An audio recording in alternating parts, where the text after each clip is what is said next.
面對安省家庭醫生嚴重短缺問題，省府斥資5500萬元喺約克大學嘅旺市分校成立首間專門培訓家庭醫生嘅醫學院。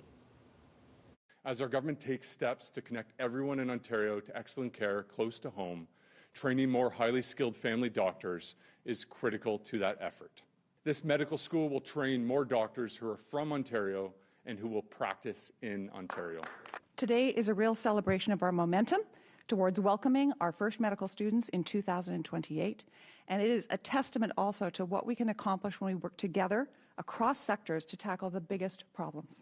撥款用於呢一間約克大學醫學院嘅專業認證工作、課程規劃、教職員招聘與培訓、成立醫學圖書館同埋初期嘅營運開支。醫學院將會提供80個醫科生學位同埋102個研究生嘅名額，預計未來會分別增加到240個同埋293個。家庭醫生林雕域歡迎省府增加家庭醫生嘅學額，填補未來家庭醫生流失嘅情況。而家目前家庭醫生缺乏嘅原因，最主要嘅問題就係現存嘅醫生咧，好多都已經係60歲或者以上，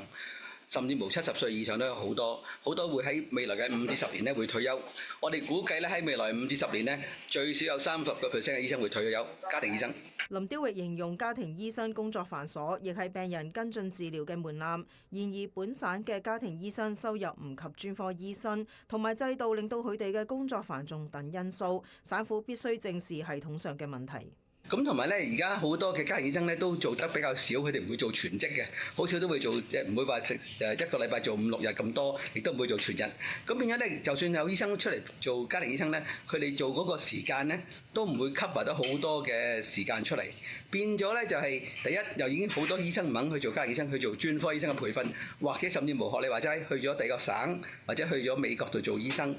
咁變咗咧係雖然係好多醫生畢業，但係真係做家庭醫生嘅醫生並唔多，呢個係大問題。